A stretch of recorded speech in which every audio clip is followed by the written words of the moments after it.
If you're new to gardening, this video brings together some of the Middlesized Garden's best videos on practical gardening advice. We'll cover how to choose plants, how to understand sunlight in your garden, a simple explanation of what the different plant types are, the gardening tools you need, how to weed, and how to garden so that you can be environmentally and wildlife friendly. It's Alexandra here from the Middlesized Garden YouTube channel and blog, and let's start with what you need to do when you face a new garden for the first time.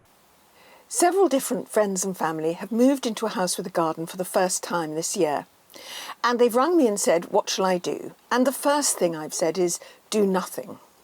Take a chair out into the garden and sit there and see where the sun falls and look at what you've got and what you like and what you don't like. Move the chair around the garden. Even in the smallest garden, it can look very different if you sit by the house and look out at the garden. Or you take the chair to the end of the garden and look back at the house. Make a list of what you've actually got. Lawn, terrace, path, trees, shrubs, a shed, greenhouse, what have you already got? And then make a list of what you want from your garden. Do you want it as a place to entertain friends? Is it going to be a family play place? Do you want to grow veg? Is it important to have flowers all year round? Once you've got a goal in life, you can aim for it, and that's why it's really important with your garden is to decide what your goal is and aim for it. Then the first practical thing I would suggest is learn to identify your weeds. If you don't know what weeds grow locally to you, ask a knowledgeable friend or pay a gardener to come round the garden with you for about an hour, maybe 2 or 3 times over the spring and summer. And then take a photograph of the weeds on your phone or find some other way of identifying them. In the 20 years I've been gardening in this garden, I've tried lots of different kinds of weeding, and I promise you there is no substitute for hand weeding. That's pulling the plants out by hand. I did try using glyphosate sprays, but the trouble with sprays is that you always damage the nearby plants that you want to keep. It's so fiddly that it actually doesn't save you any time, and the effects don't last any longer. There are a few things that you can do to minimise weeds in your garden, and the most important of these is mulching, and that's adding a layer of garden compost, well-rotted manure, bark chips or similar over your borders. It deprives the weeds of the light they need to grow. It won't get rid of all your weeds, nothing will get rid of all your weeds, but it will mean you have fewer weeds. If you have a whole border that you're prepared not to plant up for a whole summer and it's really full of weeds, then one really effective thing you can do is to cover it with a light excluding mulch, such as a black horticultural membrane or even cardboard.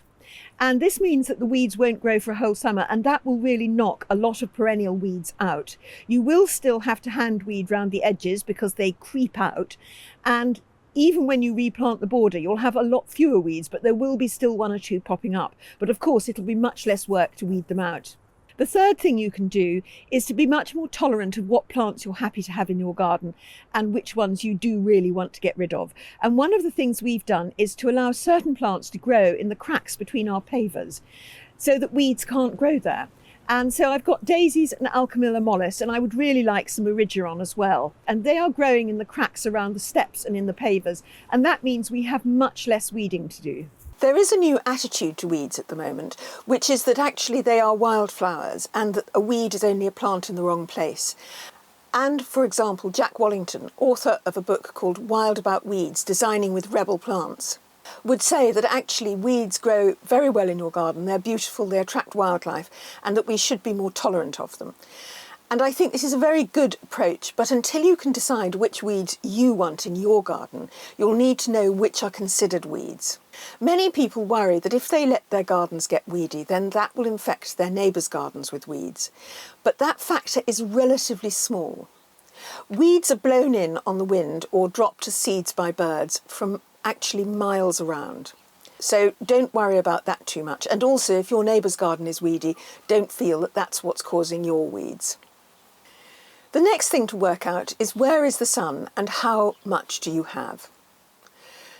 In theory, all gardens will have at least 1 sunny border, 1 very shady border, and 2 part sun, part shade. But of course, gardens can be irregular shapes. They don't necessarily run north to south or east to west. However, you can't really change the aspect of your border. You can make a sunny border a bit more sunny if there's a tree in it and you cut it down. But if you cut a tree down in a shady border, a north-facing border, you're actually not going to create much more sun. So it's important to see where the sun falls in your garden and how long it's there for. Any border that has 6 hours or more of full sun is called a sunny border, and plants that need sunny borders will thrive there. Borders that have maybe 3 to 6 hours of sun are called partly shaded, and you can probably experiment with what plants do well there. If your border is north facing and has a high wall or fence, it's going to be a very shady border.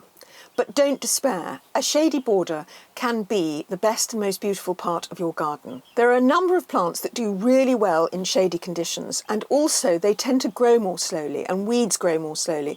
So a shady border can be wonderfully low maintenance. So once you know which parts of your garden are sunny and which are shady and which are partly shaded, you can choose the right plants for that amount of sunshine, because it really does matter to put the plants in the places they want to go. Plants will forgive you an awful lot, but they won't really forgive you the wrong amount of sun. One thing you will see on many lists of basic gardening tips is that you should test your soil. And if you're good with sort of instructions and kits and jam jars and things like that, it is a really good piece of advice, because you will find out exactly what your soil is made of.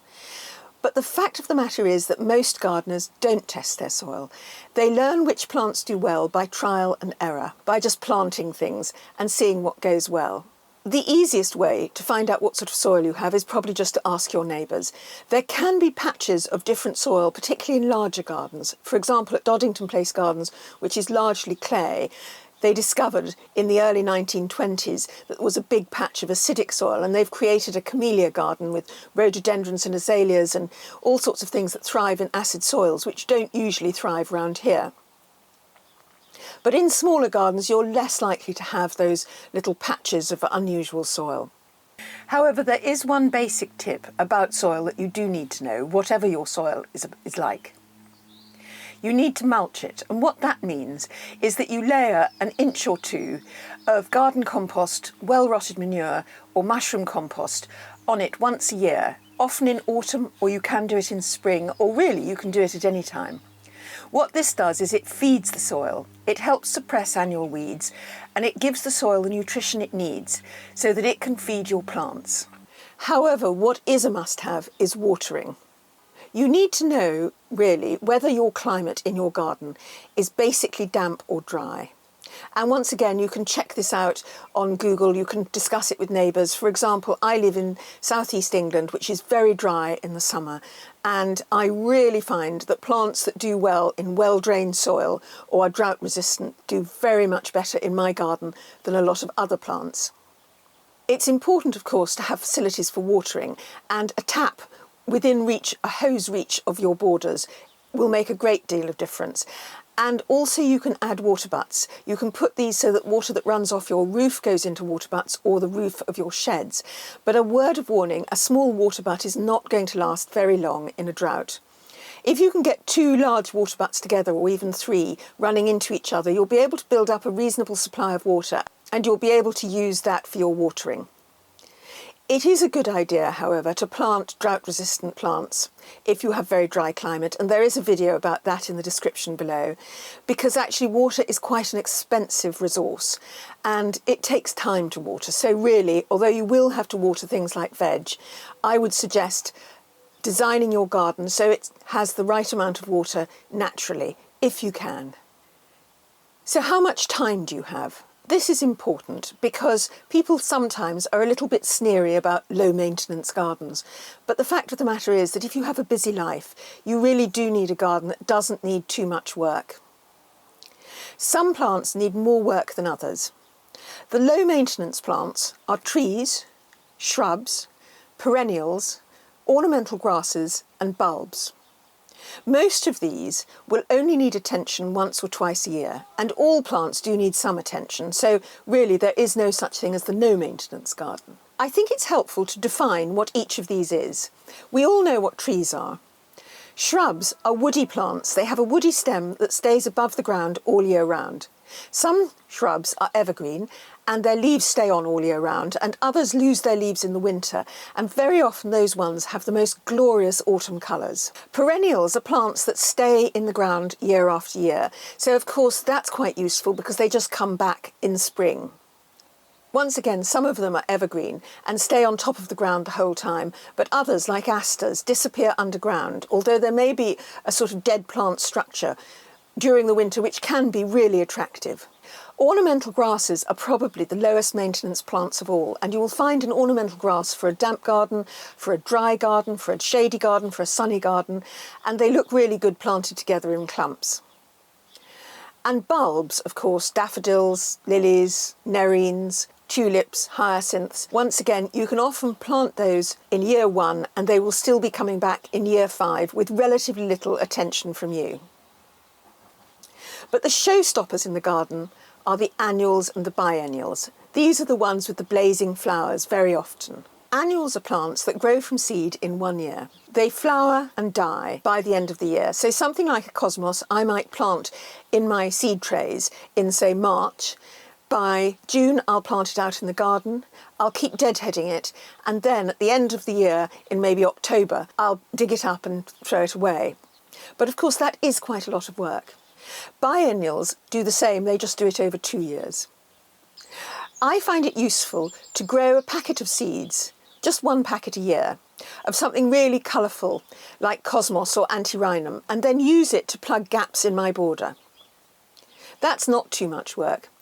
But having a great number of bedding plants, which are annuals and biennials, in your garden does mean you're going to have to keep replanting and deadheading and quite often fertilising because they grow very fast. And that is more work than just having perennials, bulbs, ornamentals and shrubs. But in the end, it's about what you want for your garden. And if you want a blaze of glorious colour, then annuals and biennials are fabulous. So what tools do you need when you start gardening? You really don't need to go out and buy lots of tools. It's much better to buy just a few really good quality ones. I've asked Dan of Dan Cooper Garden, who sells tools and accessories, to tell us what the basic tools are we need and what to look for when we're buying them. So Dan, we've got an impressive collection of tools here. What's the essential tool that every gardener needs?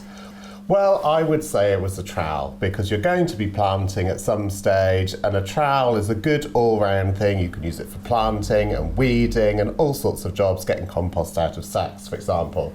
So I would go for a really nice quality metal one if you can. Avoid painted finishes and coatings because they do tend to flake off and they often expose a surface that will rust more easily. And a nice sharp edge is really useful, especially if you've got quite heavy soil to dig into. So I think a trowel would be the number one essential. If you want to avoid rust, you can go for copper, which has lots of great qualities. That the soil sticks to copper much less, and of course it never rusts, so that would be an alternative. Copper has a low friction coefficient, so it means that soil sticks to copper less than it sticks to steel, so that's one good thing. But yes, the lack of rust is another. Also, you can sharpen copper more than you can sharpen steel, so it has a slightly sharper edge. The only drawback, I would say, is that if you hit a really big stone or something metallic under the ground very hard, it isn't quite as strong as steel is. What's the number 2 tool that we all need, every gardener needs? Well, I think you need something that cuts. So you're likely to be deadheading, doing a little bit like pruning perhaps, trimming things to make them a bit neater. So I would say out of all of the tools that you could use for cutting, I would say a pair of secateurs is the most important thing. What's really essential with choosing secateurs is that you must try them out in your hand, because everyone's hands are very different and everyone's grip is very different. So it's a good idea to go somewhere where you can actually pick them up and try them. Make sure that action works well for you, and a good clip or something to fix the blades back in is really handy, so that when you put them in your pocket or your apron, they don't ping back open again. And number 3? Number 3, and people will be divided on this, because there are people who like wearing gardening gloves and there are people who don't. But I would say, for lots and lots of reasons, that a pair of gardening gloves is my number 3.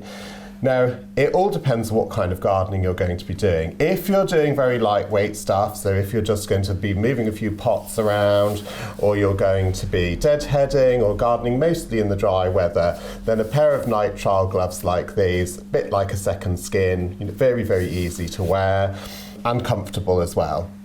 But if you're going to be doing heavier gardening, and for example gardening in the wet, leather gloves with a waterproof lining are really brilliant because they will protect your hands, they will give you a little bit more protection from any stones or sharp thorns that happen to be out there.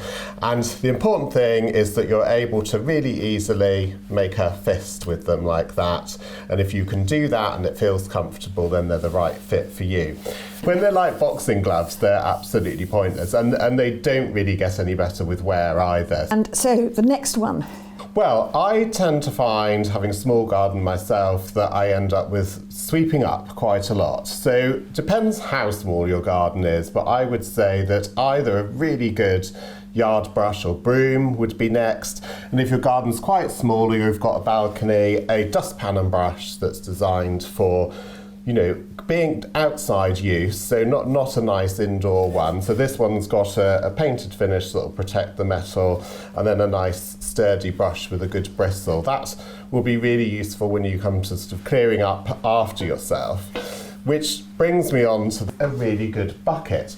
And again, I like a proper galvanised metal pail. You can get these from hardware shops, and they are much, much cheaper than some of the sort of pretty pails that you get. And although a little bit heavy, these will last you a lifetime, I think are well worth having. And so if the garden's going a bit bigger, for example, to my size garden, which is 100 foot long, 80 feet wide, what would you say adding to that list of tools? So I think there's about 10 different things that you would add, and it would depend on what kind of work you're going to be doing, whether you do have lawns, whether you have borders. I would definitely go for a spade. This is a golden spade. That's just the paint finish, and the paint finish will eventually come off this, but the steel underneath is a good quality and won't rust if you look after it well. But a spade gives you the facility to plant bigger things like shrubs and trees, to dig trenches, for example, if you're planting potatoes or any other kind of vegetables, perennials, all sorts of things. So I would say a spade is slightly more useful than a fork, but if you want the spade and fork combination, which is quite traditional, I would go for that. So that would be next. Then, if you don't go for the big border fork, a normal hand fork like this is a good tool to have, because it's just a step up from the trowel for things like weeding and actually getting things up back out of the ground rather than putting them into the ground. This one's got very sharp tines on it, which is good, so you can really sort of get into quite heavy soils. And then a weeding tool of some kind. So again, a lot of this comes down to preference, a little bit like the secateurs. You've got to try and see what you find easiest. I like this claw cultivator, which is a bit like a fork, but it's been turned in on itself. And this just helps you really break up the surface of heavy soil, for example, if you're going to be sowing seeds. And it's also very good if you can't just reach out those leaves or something from behind a clump of plants. Very good for collecting up stuff, even getting things out of gutters. But you might prefer something slightly slicker like this hand hoe, which has a sharp edge, and you draw it towards you and it sort of slices the weeds out from underneath themselves, and then if you just leave them on the surface, they will shrivel up and die. Sometimes you will want to do jobs that are a little bit too small for a pair of secateurs, in which case a pair of scissors or a pair of snips like these are really good. Now here I would say, again, if you're just starting out, you're on a tight budget, you can use your scissors that you use inside perfectly well for doing things like deadheading. But if you're going to be doing a lot of deadheading, harvesting herbs, trimming things, you know, for example, if you've got a bonsai or anything like that, or even if you're maintaining your house plants, a little pair of snips like this is really good. They have very, very thin blades, which is really useful when you're picking flowers, for example, or deadheading, because you can really get in to the little bundles of flowers, like floribunda roses or something like that, when you're just trying to take out the dead flowers. They're really, really handy for that. And a pair of secateurs, a bit too bulky for getting in there. So I would recommend those. The tool that I would definitely not be without, even in my small garden, is a pruning saw, because secateurs you can cut up to 1.5 centimetres. But once you start to get over that diameter of twig or branch, then you are putting a strain on them and probably putting a strain on yourself as well. So I love a pruning saw because it's got this very sort of narrow and slightly angled blade, which helps you to get in and take branches that are slightly bigger off. And if you get one like this one, which just folds up nicely, you can put that in your apron pocket and take that out with you, and you don't have to worry about the sort of teeth, which are really quite sharp, causing you any harm. Garden. So if you have hedges, or which could be anything from a lavender hedge up to a much bigger hedge, then you're going to need a pair of shears, either manual ones or possibly you might want electrical hedge trimmers. So a good pair of shears, and these have got a nice long handle, very sharp.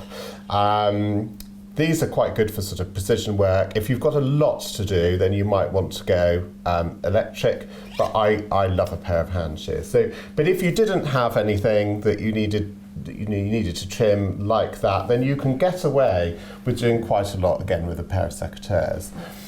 And I can see another thing that actually I like a lot, and that are the knee supports. What are they, knee pads? Yes. Knee pads? Yes. Well, one of two things, I think. Now, again, you've got the economy version, which I sometimes use, which is I often take an old compost sack around with me, and if I've got to kneel on the ground, I just put that down and kneel on it. Not awfully comfortable or awfully warm, but it's an economical thing to do.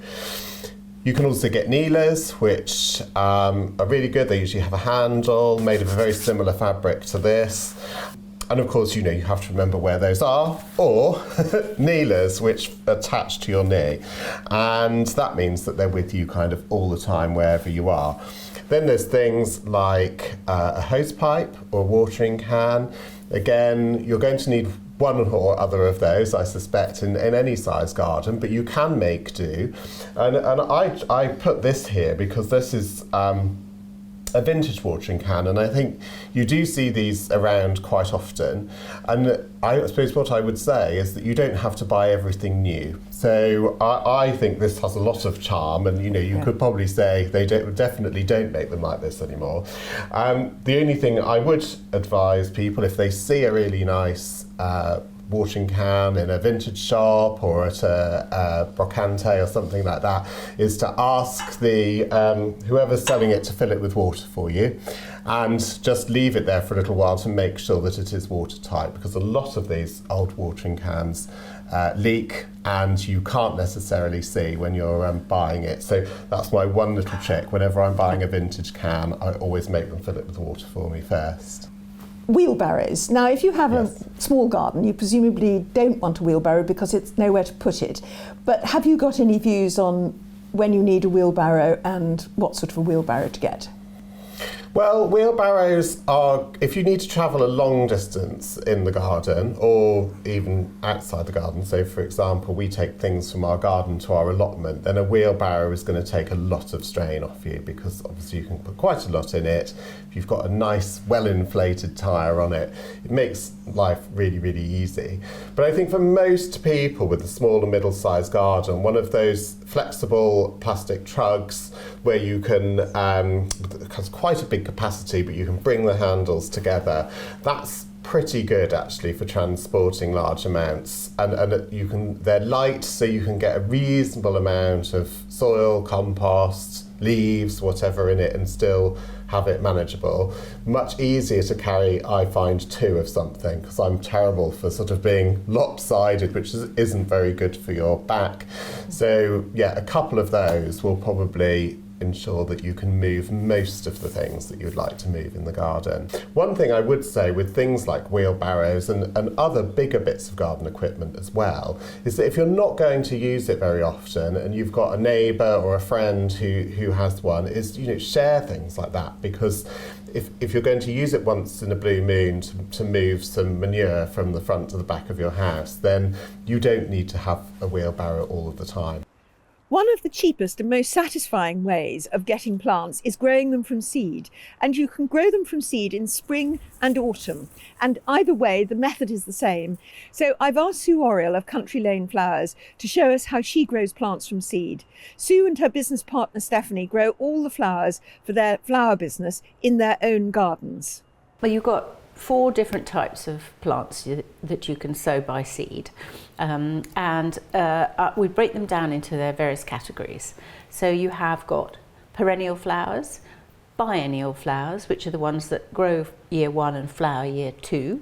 You've got hardy annual, which will go through a British winter, and in fact anywhere around about our zoning of 8 or 9ish. And then you've got half hardy annuals, which will not go through the winter at all. So Sue, talk us through how you store your seeds and how you remember to sow the right seeds at the right time of year. Okay, so as you can see, I've got this high-tech shoebox, which is very important for me, because what it has allowed me to do is make a sort of card index month by month. So again, highly sophisticated, tells me what's in each month. I have filed the seeds across the year, and you'll see from this that there's a big batch of stuff in the spring. All of those are spring sown flowers. Coming through into the summer itself, there are much fewer. So in July, I'm doing almost nothing, in August ditto. When it comes to September, which is where we are now, with this great clutch of things that I should be getting on with. So talk us through how you actually sow seeds. The way I would do it now as a professional grower is to be incredibly sparing with the seed and to put them in individual modules per seed, possibly 2 if they're not strong germinators, but if I'm pretty sure they'll germinate well, I will put 1 seed per module. In the past, when I was doing amateur seed sowing, I'd get the packet and I'd sprinkle it all over a tray of compost. I'd end up with 400 seedlings, and I'd think, oh no, what am I going to do with all of those? But of course, now as a professional, you want to be sparing with your seed, because it lasts a great deal of time when you properly protect it, keep it in a dark place, keep it cool, and therefore you can use it year after year after year. Never mind those sow by 2022 things people write on seed packets. That's almost entirely irrelevant if you're looking after the seed. So 1 seed per module. Seed compost is absolutely critical. The seed itself has got all the nutrients it needs in its tiny little seed packet, in the thing itself, and it will grow perfectly well in a well drained, which is what seed compost is all about, massively well drained soil with almost no nutrients in it at all. Right, well, the first thing you need, if you were a professional grower, you'd take a 15 by 3 modular seed tray and you fill it up with seed compost, not potting compost, seed compost. Smooth it all off and then give it a little knock down to make sure there aren't any giant air pockets within the soil.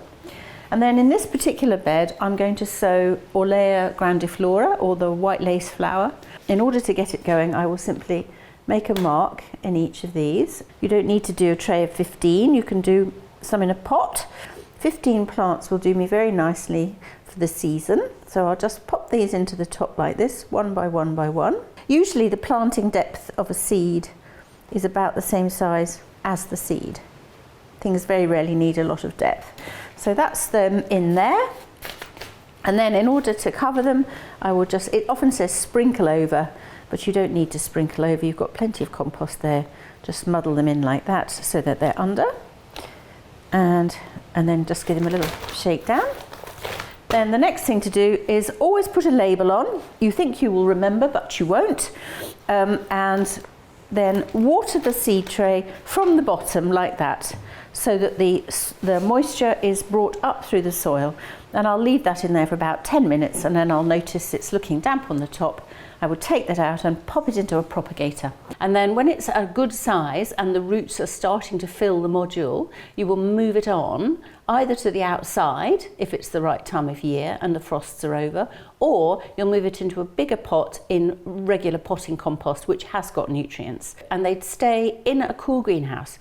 If they're too hot, they go leggy, and you don't want a leggy seedling because they've got no strength when you come to plant them out. So keep them tight, compact plants, well fed, ready to be moved on after hardening off, which is the most critical part of this whole process before planting out. If you go straight from your cold greenhouse, even though it's cold, to a flower bed, the thing will have a shock and it'll stop growing, and you'll find they'll just sit there sulking like mad. So harden them off, and that means taking your seed tray of little baby plants. If it's a lovely sunny day, you can just put them outside and leave them, anywhere you like, just for a few hours the first time, and then you can increase that amount of time. But it doesn't take more than a week to harden anything off. You don't need to do this for months on end, absolutely not, complete waste of time. So about a week of hardening off. And if somebody hasn't got a greenhouse or a cold frame or even a potting shed, what would you recommend? That they choose a coolish room in their house, use a heated propagator or a heat mat, and then take them away from the heat and have them on something like perhaps a cool windowsill? Would that work? I think if I was doing them inside, I'd probably put them, if I hadn't got a propagator either, you could do it in a kitchen, somewhere quite warm and somewhere nice and light, because most seeds do need light to germinate as well. And as soon as they pop their little heads up in a warm kitchen, then I'd move them to a cooler but sunnier windowsill, maybe in a spare bedroom or a porch, or even the window in your garage, somewhere like that. If you're going to move it to an outbuilding, though, do watch out for mice, because they just love a little munch through things, especially things like sweet peas, which is another thing you'll be sowing at this time of year. So. And I gather the mice have munched a few of your seed packets. Yes, aren't they sweet? But I noticed today that they've actually eaten their way through a packet of larkspur, which I have bad news for them. Those are poisonous. I would say the other practical thing about it is, if you're moving a seedling from potting it on, never touch the root. Always pick the seedling up by the leaf, very gently. You can, and then move it on. Use a pencil. You don't need one of those dibber things. That's a complete waste of money. Or even your finger. Make a little hole. Drop the seedling into that with a little root further down, because you're holding it like that. You've made a hole like that, and then you just gently push the soil around it. Don't mush it in like that. It doesn't like that. It likes to have air and water getting to the roots. So don't firm them in as if it was trying to hold a flagpole up straight. You just want it's a tiny, gentle thing.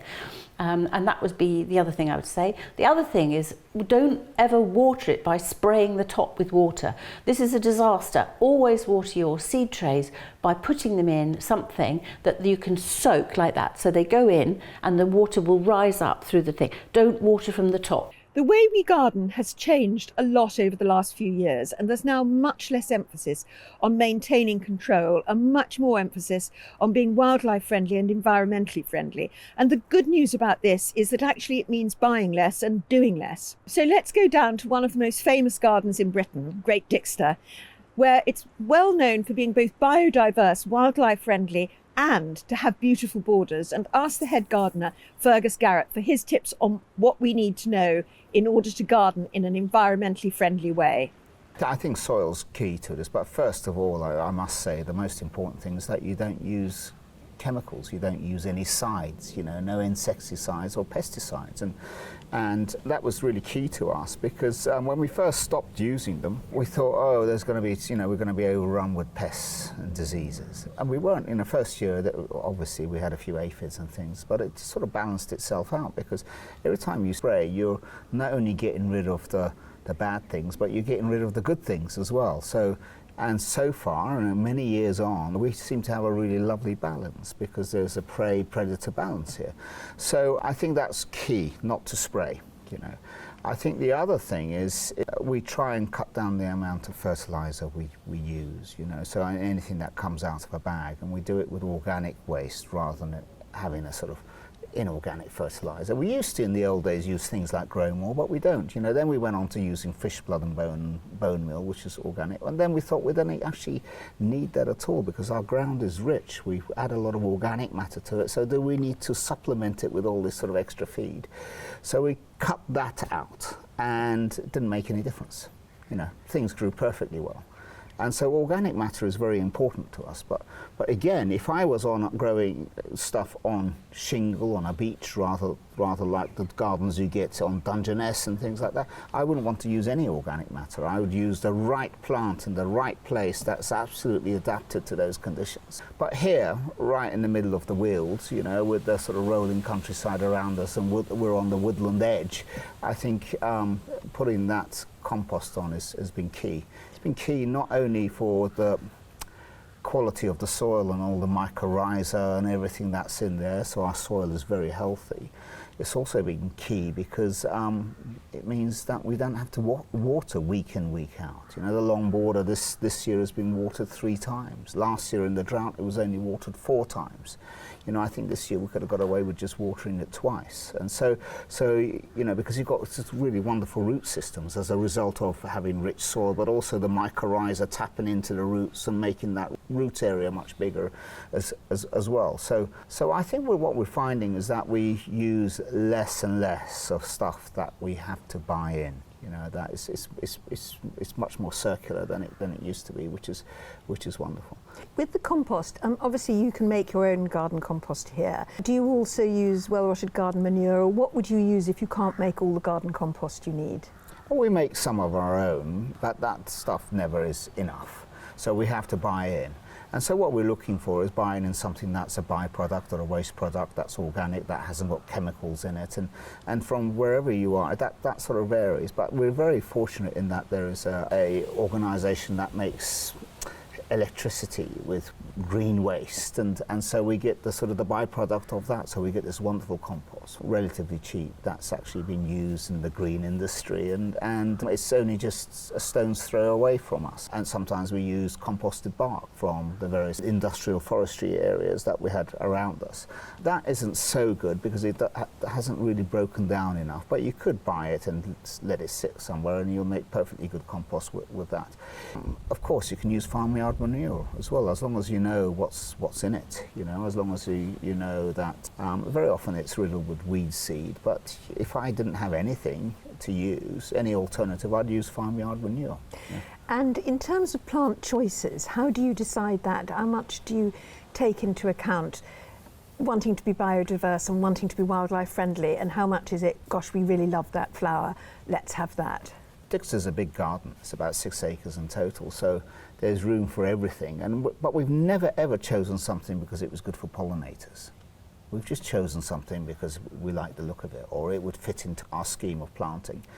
If I had a small garden and I wanted a garden for wildlife, of course I'd choose things that were pollinator friendly, you know, things that were single flowers rather than doubles and so on. And you know, there's certain things that really attract the various bees and butterflies, so you'd make a sort of beeline for those. But here we've never ever gone down that route because we think variety is key, and there are sort of things that will, like alliums and anything in the carrot family, that will actually attract a large range of flying insects, and they're almost like landing pads that they can land on. But then there are sort of obscure things that we grow that will be sort of very specific for certain insects. So we like the diversity here. And we find that it's not just the diversity of flowers, but the diversity of activities. You know, we don't mind growing annuals, for instance, because that sort of mimics cornfield habitats, for instance. It doesn't all have to be perennials or shrubs or woodies. We grow a whole range of plants. And I think you also said that you have allowed certain weeds to creep in. So what's your approach to weeding? We weed, you know, we don't, but I didn't allow things to creep in because they increased the wildlife value. I allowed cow parsley to come into the borders because I thought it was a beautiful plant. That was the reason for doing that.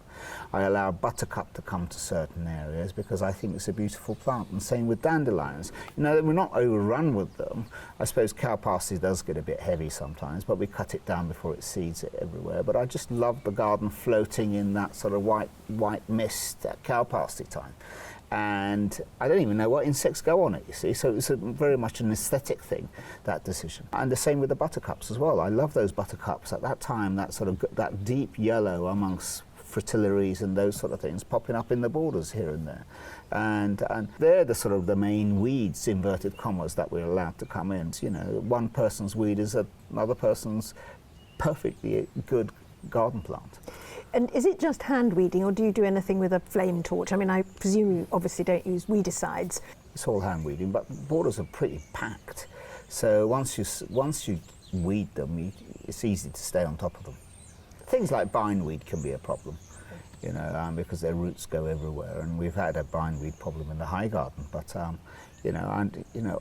am not at that stage where I think it's a beautiful plant. You know, I've got a neighbour who thinks it's a beautiful plant, who lets it grow, and she even goes out there and waters it, which I think is rather nice. But it's not for us.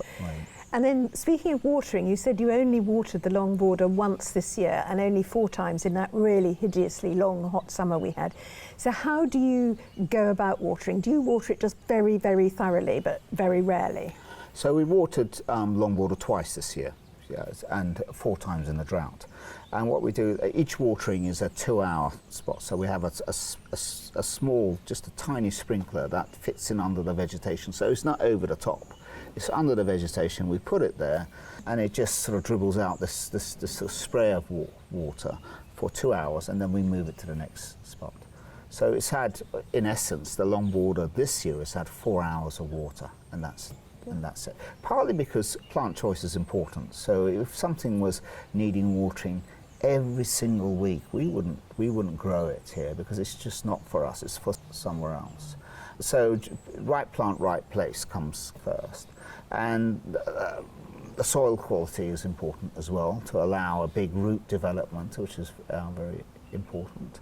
And I think on time of planting, we water really thoroughly and mulch immediately afterwards. So we'll dig out, we won't just put a little bit of water. We give it a really thorough soaking, and then we mulch it so that the moisture stays deep down and the roots develop deep down as well. And you've just done a project, haven't you, to listen to all this diversity. You've got an audio project that will be coming in 2024, where people can actually listen to all the sounds of Great Dixter, from people talking to the chomping away inside the habitat pile, which is the most amazing sound. It's all this little chompy bits.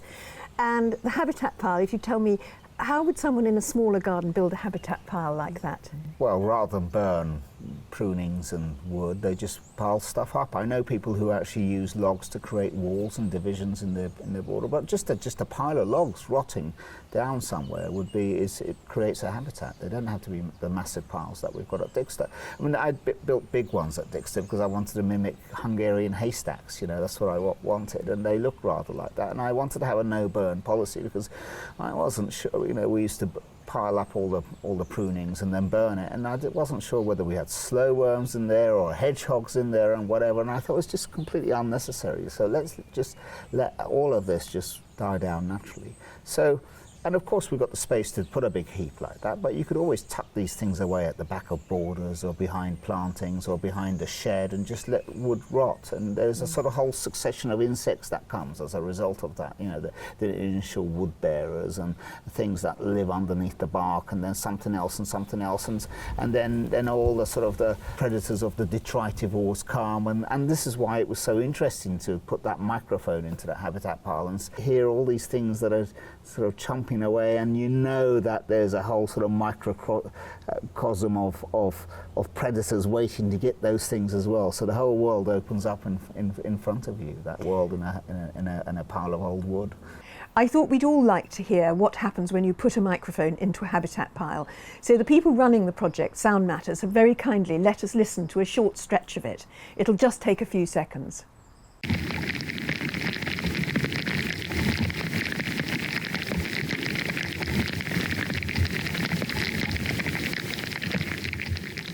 The basic principle is that when you allow pests to build up in your garden, you attract predators which eat them, and that reduces the number of pests. Of course, you will get some nibbled leaves, but when we were using insecticides, we got nibbled leaves anyway.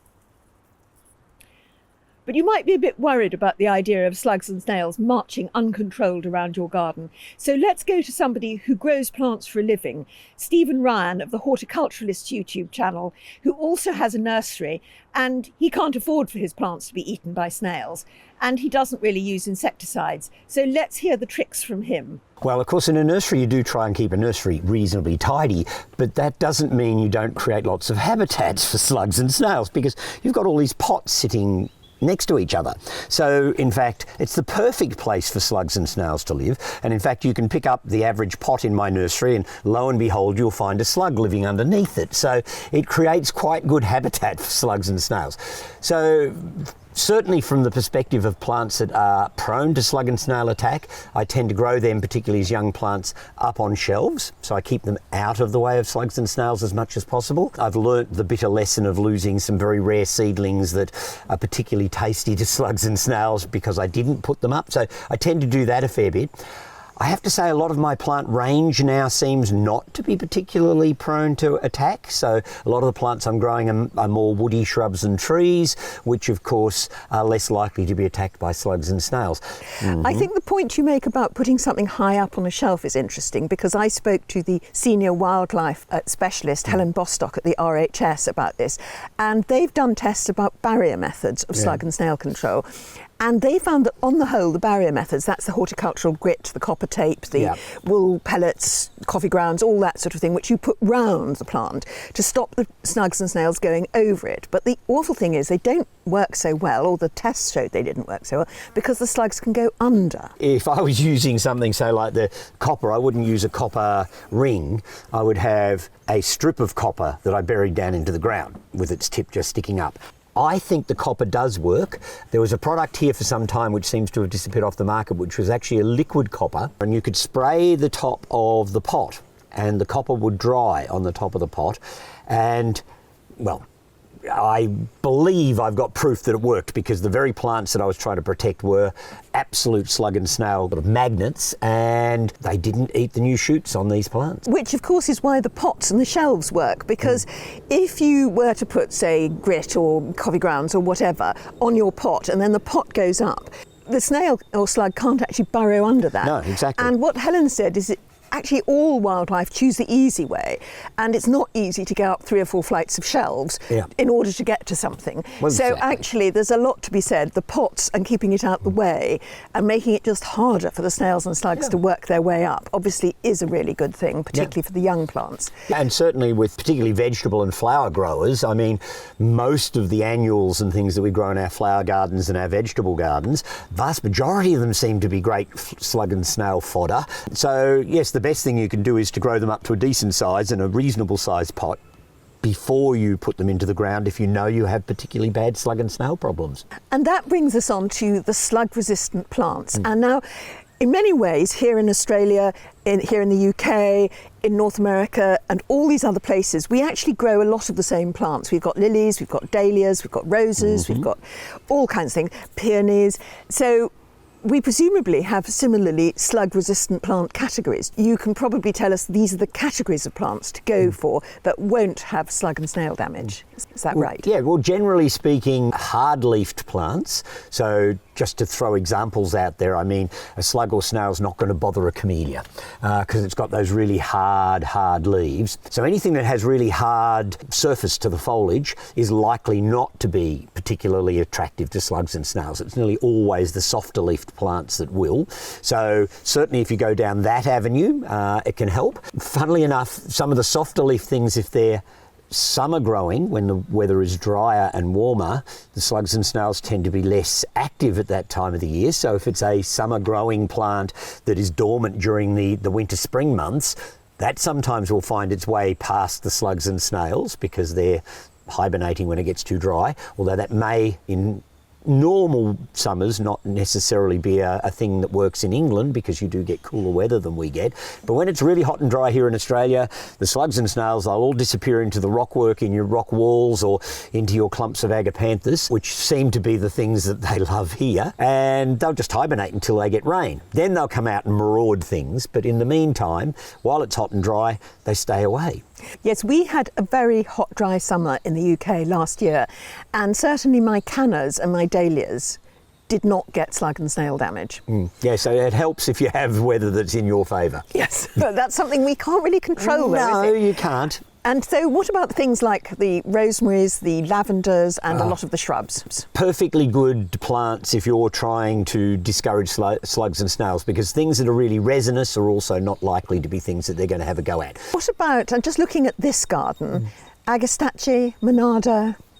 Yeah, again, those sorts of plants are more herby type plants. They tend to have interesting chemicals in their leaves that you can smell when you brush the leaves. So anything with an aromatic sort of leaf is likely to be less prone to slug and snail attack. So, you know, rosemary, lavender, a lot of those herb type plants are full of resins and chemicals that in fact deter slugs and snails. So they're perfectly good plants to grow for that sort of thing. The other extreme, of course, tends to be things that have really highly nutritious leaves, which is most of our vegetables, and also things in the legume family, the pea family. When they're young, they're very prone to slug and snail attack, as I can prove with many an example from my nursery, and they can get to quite a good size. I've actually had laburnums that were actually small trees already. They were probably 1.5 meters, 2 metre tall, where we've had a wet spell in the summer and I haven't been paying attention, and the snails will crawl all out the trunks of the laburnums and eat all the foliage off them. And they can do it virtually overnight, which is odd when you consider laburnum has poisonous seeds and all those sorts of things. But anything that's a legume seems to be really popular with slugs and snails because I think they've got a lot of nitrogen in them,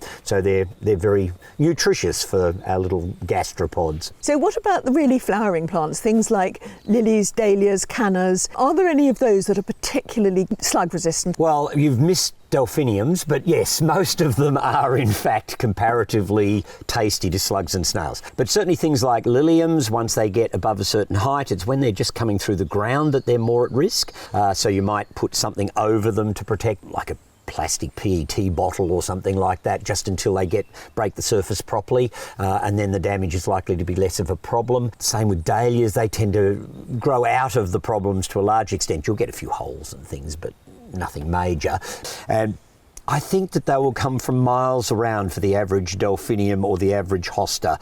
And so you've just got to work out a management system that's going to work for those particular plants. Certainly hostas, if you've got a big problem with them, are great in big pots, and you can actually then have some sort of control over slugs and snails if you lift them up off the ground. Delphiniums, well, they really need to be in the ground, so you've just got to work out a technique of getting around that first stage. And what about the slightly furry, fuzzy leaves? Tends not to be as much of a problem with slugs and snails. They don't seem to like the furry leaf plants as much. Roses, are they slug resistant plants? Pretty well. You don't tend to find roses get attacked by them. There'll be somebody out there that will say that's not true, because somebody will have had experience of slugs and snails attacking their roses. The other thing with roses, of course, is being woody plants, most of their foliage is well up off the ground when they break out into leaf in the spring. So they're just physically a little bit further away from the slugs and snails. So the bigger something grows, the less likely it's to be a problem in due course. Except, of course, with laburnums. I don't know what it is that drags slugs and snails right up the top of a laburnum, but they'll do it. I know that on the horticulturalists, you often cover quite rare plants. And I often think people who watch your channel must have actually very interesting gardens, because they're obviously really interested in where plants come from and how to make the best of them and things like that. So would you say that if a plant is rare or unusual, it might have more slug damage or less slug damage, or actually does that not correlate in any way? I don't think it correlates. I mean, certainly I've just raised a little batch of a very rare plant from Easter Island, Sophora toromiro, which is actually extinct in the wild, has been since, I think, the beginning of the last century sometime. And it was found again in the Melbourne Botanic Gardens, and some seed was found in, believe it or not, Stockholm, I think. And so the plant has been sort of vaguely reintroduced into horticulture. I raised a batch of seedlings of it a few years ago, and without thinking, because it is a legume, I should have known better. One day they were fine, the next day I came in, the slugs and snails had eaten a lot. So I've started a new batch of them. I've got them up on a shelf. They're probably, I don't know, 4 or 5 inches tall in the old measurements, and they're doing really well because they're well and truly up off the ground. They're on a metal framed stand, so it's very hard for slugs and snails to get up there and get them. But I think one of the things that people can take away from what I do in my garden that might be worth considering is that, of course, if you're a mad plant collector and you want to have lots and lots of different plants around you, the issues are likely to be less of a problem because you've only got one or two of something. And so if that becomes absolutely slug bait, well then maybe you might lose one or two plants. But if you're planting a whole garden up with things, as we do when we're planting vegetables, where you're planting crops, then the damage can be far more obvious and far more devastating in a way. So sometimes I just stop growing something if it's particularly prone to an issue. Sometimes it's better just to take the easy way out and say, well, I'm not growing that anymore. Let somebody else deal with that that's got the time, because the world's full of plants, so I've got lots of other things I can grow. I must ask you about what I always think of as the London method of snail control. When I lived in London, we all had very small gardens, and what people used to do was to pick off the slugs and snails and throw them over the fence. And I do remember actually having dinner outside once and a snail landing from one of my neighbours. We threw it back again. I would have as well, I have to say. Brian, we're sending that snail back. And he said, sorry about that. Yes.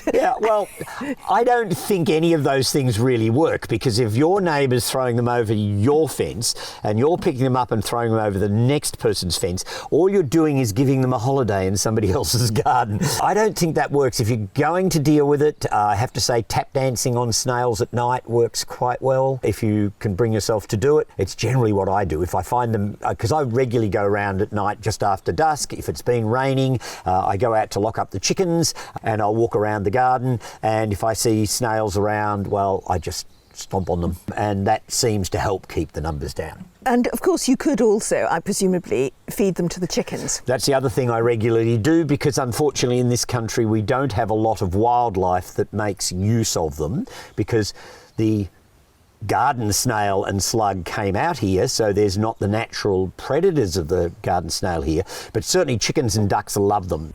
Of course, one of the things that you'll do as a new gardener is go out and buy some garden furniture.